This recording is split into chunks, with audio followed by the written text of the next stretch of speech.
Well, praise the Lord, everybody. It's Wednesday, August 3rd, and I'm excited to share with you what God is doing right here in the midst of the New Covenant Baptist Church of Orlando.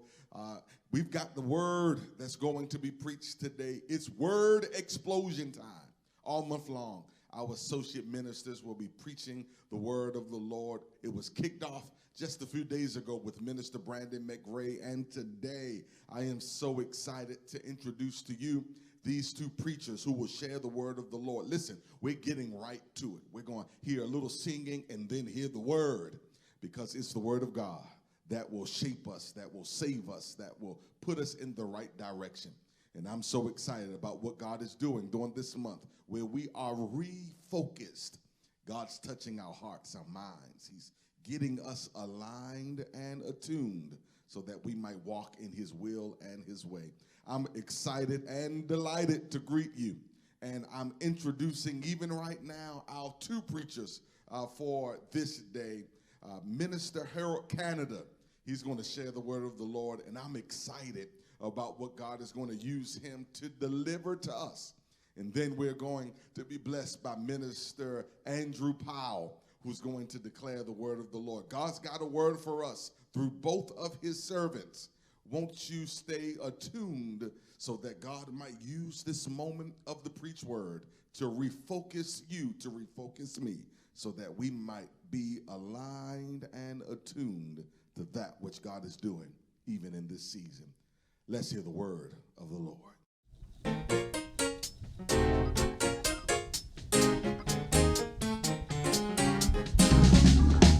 The Lord is blessing me right now. Oh, right now. I said the Lord is blessing me right now. Oh, right now. He woke me up this morning and started me on my way. The Lord is blessing me right now.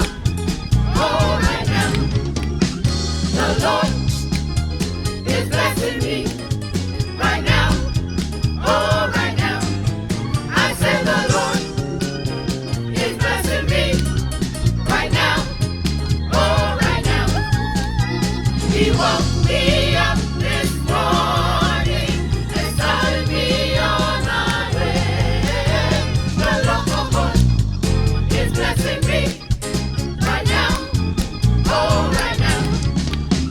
He woke me up this morning. I was clothed in my right mind.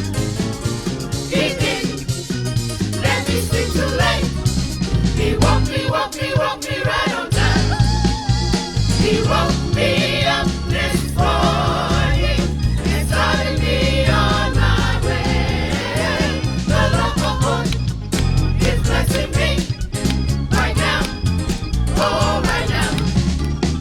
He woke me up this morning. I was clothed in my right mind. He didn't let me sleep too late. He woke me right on time. He woke me up this morning and started me on my way. The Lord is blessing me right now. Oh, right now.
Covenant members and friends.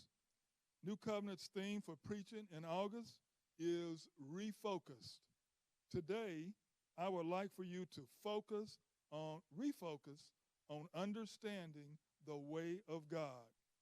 Our scripture is found in Acts chapter 18, verses 24 through 28, which reads, Now a Jew named Apollos, a native of Alexandria, came to Ephesus.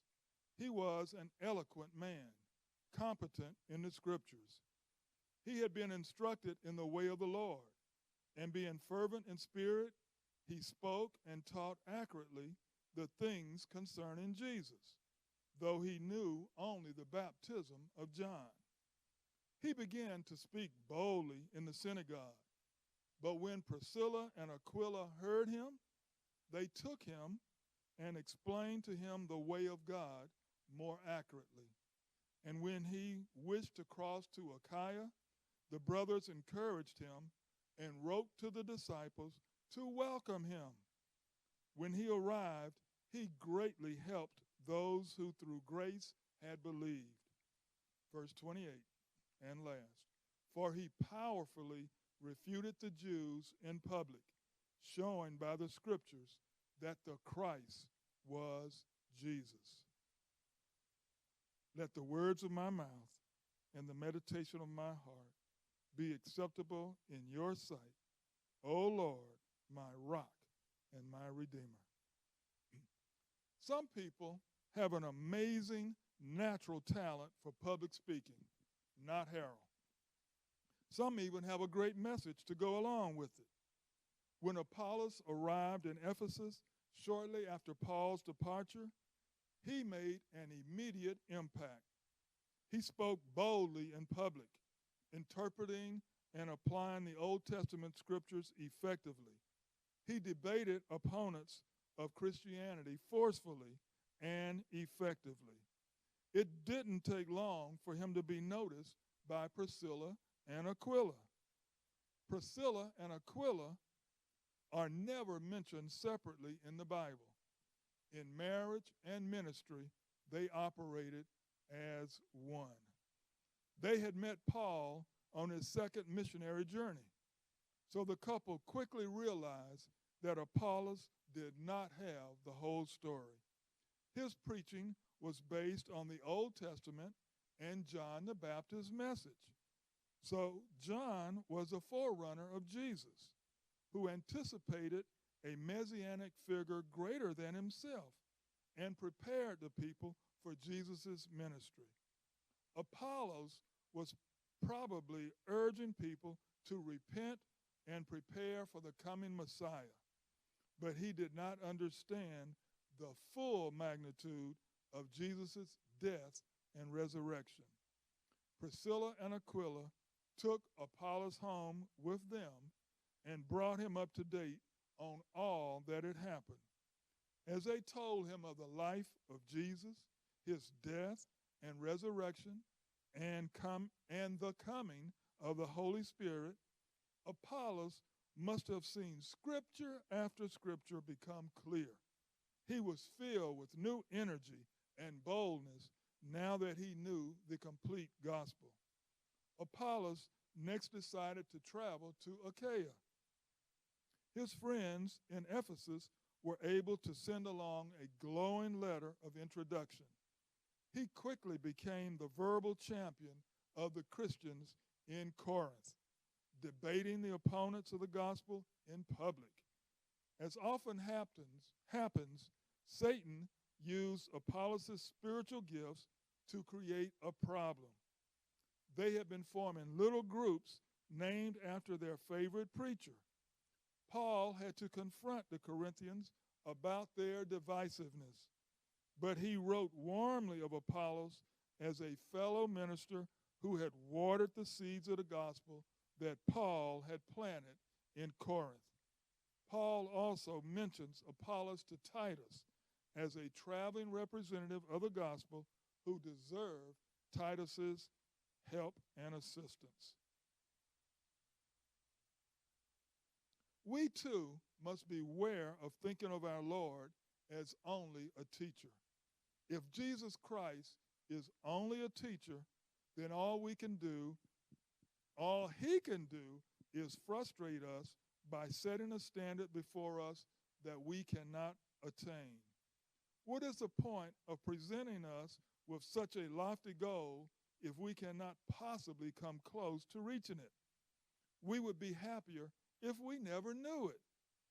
What good is there in telling us to be what we can never be? To be pure in heart, to do more than our duty, or to be completely devoted to God. We must know Jesus Christ as our Savior before his teaching has any meaning for us other than that of a lofty ideal which only leads to despair. But when we are born again by the Spirit of God, we know that Jesus Christ did not come only to teach. He came to make us be what he teaches we should be. His redemption means that Jesus Christ can place within anyone the same nature that ruled his own life. And all the standards that God gives us are based on that nature. The teaching of the Sermon on the Mount produces a sense of despair in the natural man, which is exactly what Jesus means for it to do. As long as we have some self-righteous idea that we can carry out our Lord's teaching, God will allow us to continue until we expose our own ignorance by stumbling over some obstacle in our way. Only then are we willing to come to him as paupers and receive from him. Listen now, this is important. Blessed are the poor in spirit. This is the first principle in the kingdom of God. The underlying foundations of Jesus Christ's kingdom is poverty, not possessions, not making decisions for Christ, but having such a sense of absolute futility that we finally admit, Lord, I cannot even begin to do it. Then Jesus says, blessed are you. This is the doorway to the kingdom, and yet it takes us so long to believe that we are actually poor. The knowledge of our own poverty is what brings us to the proper place where Jesus Christ accomplishes his work. Scripture says, woe to those who say that good is evil and that evil is good.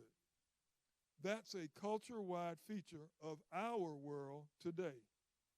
Each day, it seems, brings new and bold ideas designed to distort and cause confusion about God's very good creation. Our first impulse might be to blame the culture, but instead, it should be to take a good, long look in the mirror. If the church exists to proclaim and bear witness to the rule and reign of Christ, we may find that our culture's woes aren't as much the result of them having a secular outlook as it is the result of a Christian failure to reach them where they are by telling them the whole story. Francis Schaeffer noted how Christians think about life in bits and pieces instead of totals. For example, many Christians who are able to recite core beliefs of the Christian faith struggle to see all of life as it truly is. The story of creation, fall, redemption, and restoration. To see what we might be missing, consider how the book of Acts describes Apollos, a man who knew the scriptures well, a man who spoke with great enthusiasm and accuracy about Jesus, and yet he missed certain things related to the full life and work of Christ. It's not that he had wrong ideas, but that he didn't understand where they fit within the larger story of Jesus, the Messiah. This is similar to our message, our situation today. What we often miss as Christians today can be thought of in three broad categories: the past, the present, and the future. Or to put it another way, what was, what is, and what is to come. To clarify what was, remember that the first calling of God for his image bearers, that's us, a calling that has never been removed, is what might be called the creation mandate.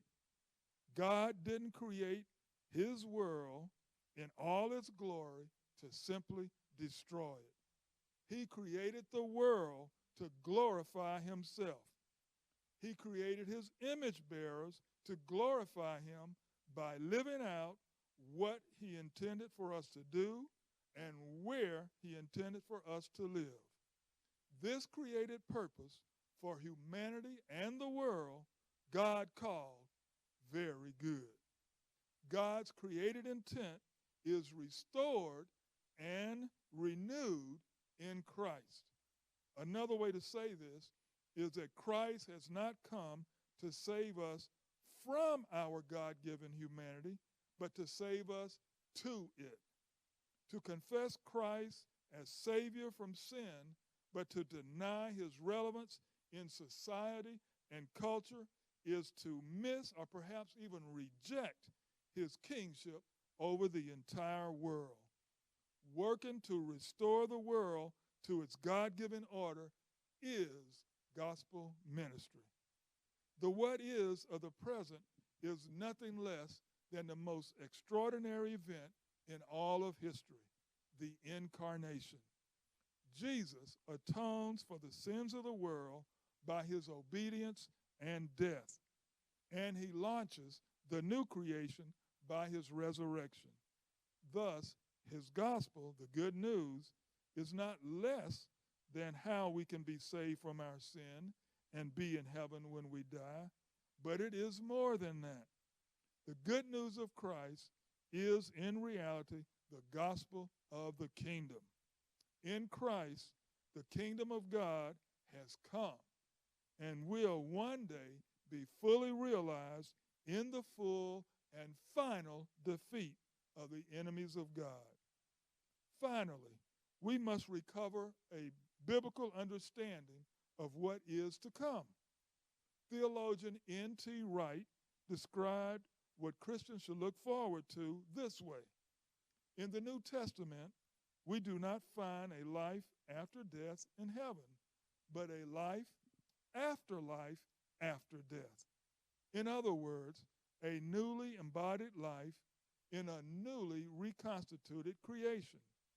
And all the great Christian teachers for centuries after that taught the same thing, that what God did for Jesus on Easter, he will do for all his people at the end, raising them to new bodily life to share in the life of the new world.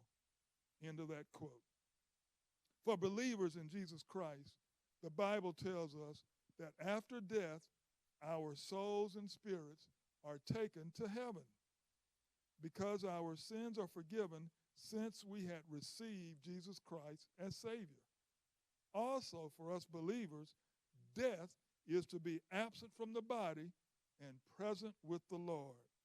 Then, at the resurrection of believers, the physical body is resurrected, glorified, and then reunited with the soul and the spirit. This reunited and glorified body, soul, and spirit will be the possession of believers for eternity in the new heavens and the new earth. Together, the Christian vision of what was, what is, and what is to come offers a broad and rich understanding of God's way. Unless Christians, especially in this time of cultural chaos, rediscover our place in that story, we'll be confused and often ineffective and our witness will be diminished. There is no greater task then in the church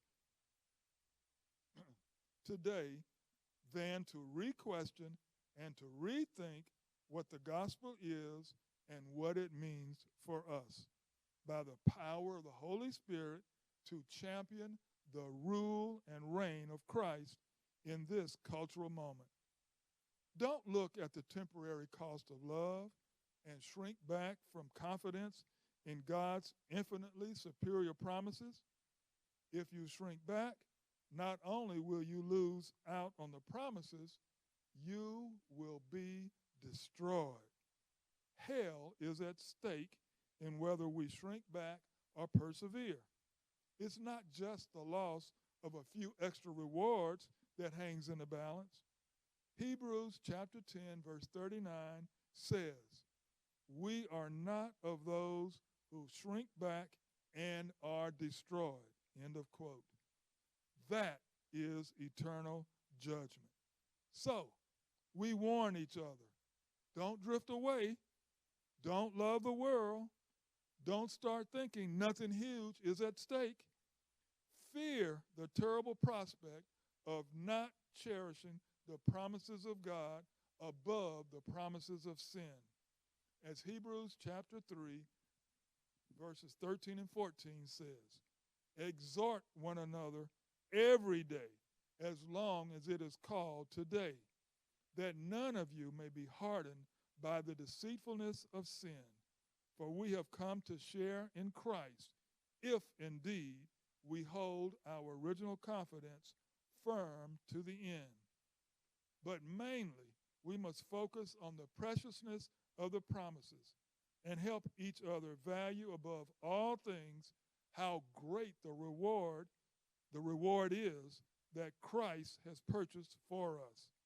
We must say to each other what Hebrews 10:35 says, do not throw away your confidence, which has a great reward. And then we must help each other see the greatness of the reward. That is the main task of preaching and the main purpose of small groups and all the ministries of the church. Helping people see the greatness of what Christ has purchased for everyone who will value it above the world. Helping people see it and savor it so that God's superior worth shines in their satisfaction and in the sacrifices that come from such a heart. Now to him who is able to do far more abundantly than all that we ask or think, according to the power at work within us. To him be glory in the church and in Christ Jesus throughout all generations, forever and ever. Amen.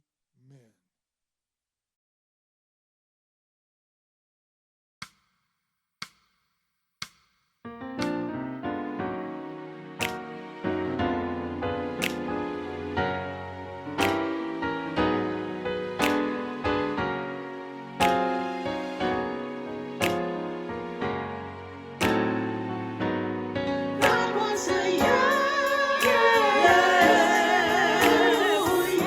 yes, yes to His will, yes to His way. When the cares of life weigh you down, just know that He's making you. He's calling you. Come what's may. It's Him. Yes, yes, yes, yes. I'll do what you say. Go where you want me to go.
Grace, peace, and good health be unto you. I'm thankful for the opportunity to share a word from the sermon series, Refocused.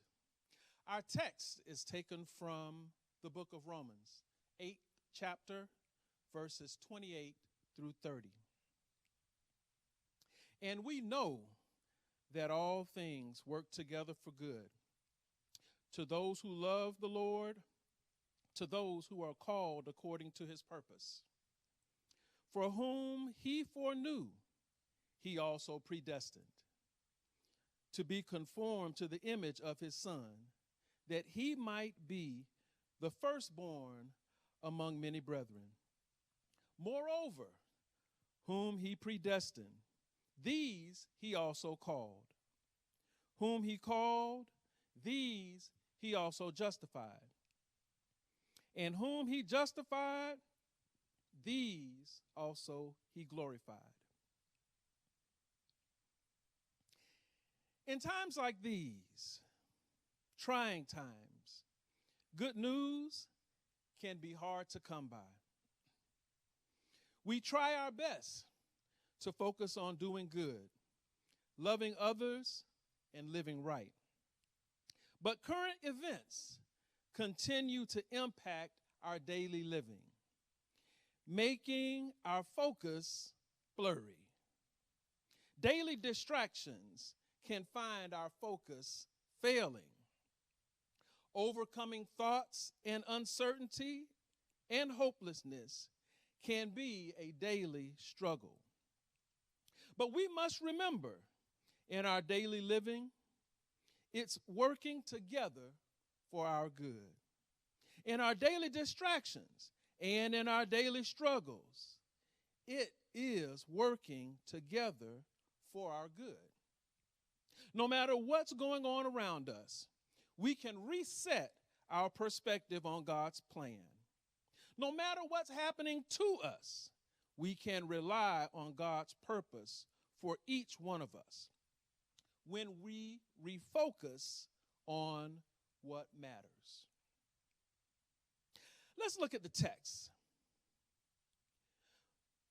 Romans 8, verse 28. A familiar passage of Scripture. Many of us have committed this verse to memory. In this verse 28, we are reminded that all things work together for our good. But why? Why do all things work together for our good? Well, the answer is found in verse 29 and 30.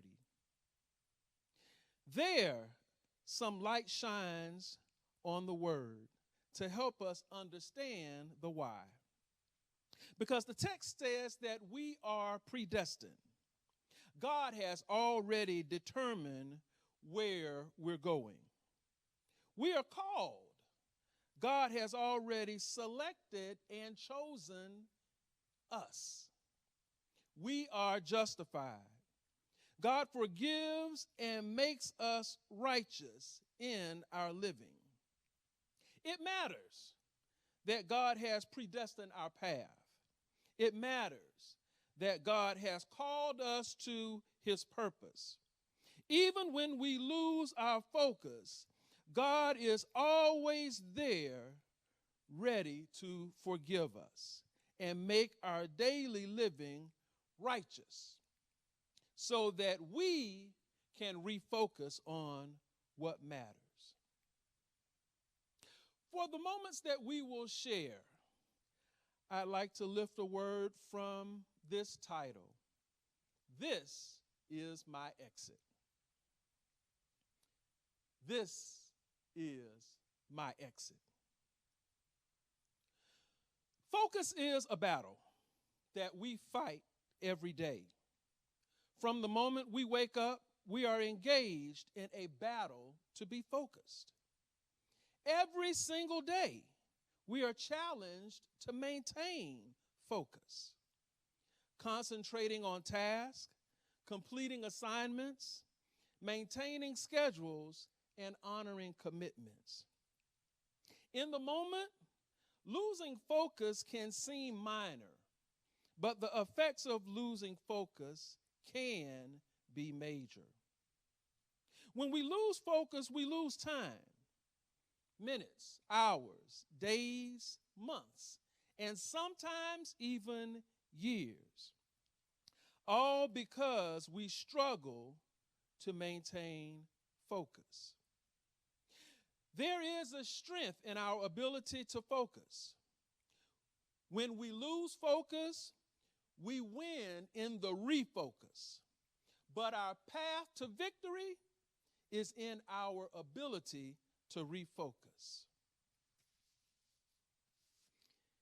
In Psalm 23, David refocused, saying, "The Lord is my shepherd." And in verse 3, David said, "The Lord restored his soul." When we refocus, God can restore us. Restoration matters. We have to focus every day. Why? Because of distractions. It's distractions that cause us to lose focus. Distractions happen every day. Situations, they happen every day. People can distract us. They call you when you're working. They text you when you're busy. Distractions happen. Thoughts distract us.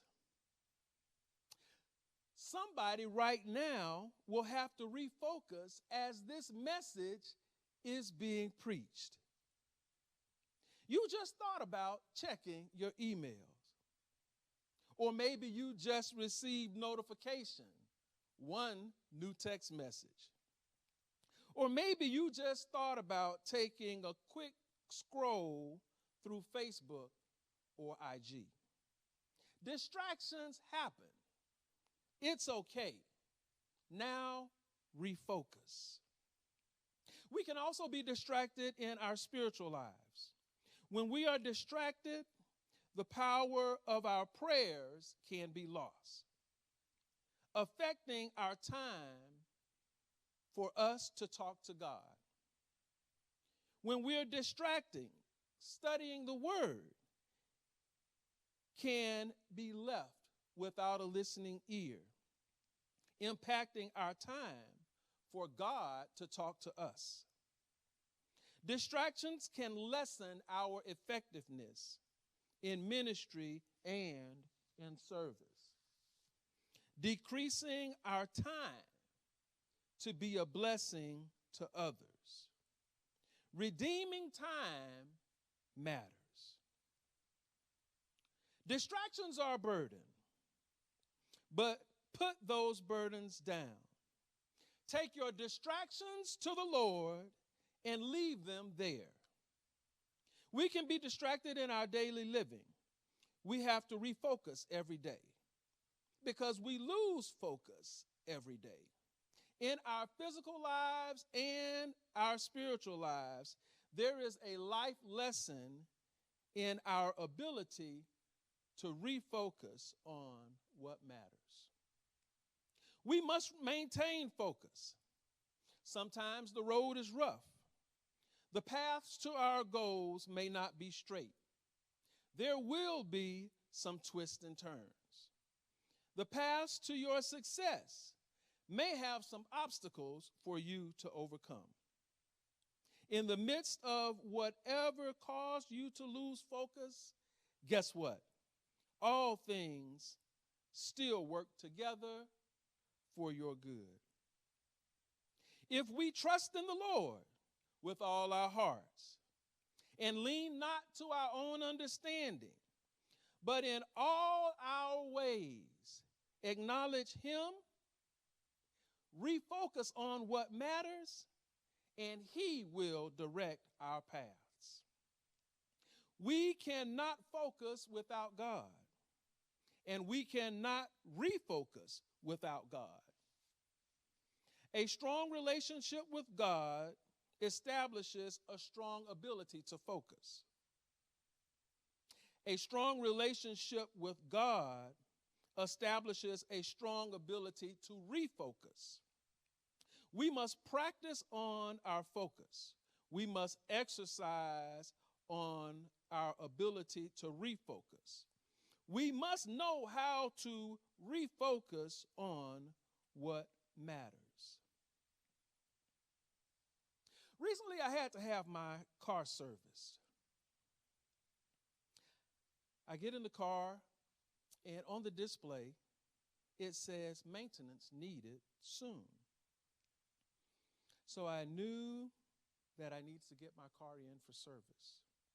A few weeks passed, hadn't taken my car in, and the sign on the display changed from maintenance needed soon to maintenance required. So last week I pulled into the service center. I pulled into the vehicle bay for the technician to begin his service. He checked the odometers, the headlights, the tail lights, the brakes, and the turn signals to make sure they were all working properly. He checked the fluids, the oils, the transmission, the coolant. If they were low, he filled them up. He checked the alignment to make sure that the car, when driven, would stay on a straight path. But before the technician cleared me to leave, he said, "Mr. Powell, there's one last thing that needs to be done. Now that your car has been serviced, your maintenance display needs to be recalibrated and reset." When we refocus, we must also recalibrate and reset. We have to take better care of ourselves, our personal maintenance, our physical health, our mental health, our emotional health. Some of us have been going and going and going, knowing that our maintenance required sign is on. We need to have checkups and get checked out. It's time for us to refocus on what matters, recalibrate and reset, and take better care of our spiritual and physical health. So as I drove off from the service center, I had to change gears. I shifted from park to reverse and from reverse to drive. When we refocus on what matters, a change of direction may be required, changing the way that you are going. We may need to shift out of park. Some of us are living with our gear stuck in park, not moving, not motivated, with zero momentum. You won't reach your destination in park. Some of us are living with our gear in reverse. Stop holding on to what's behind you. It's behind you for a reason. And then there are those living life with their gear in neutral.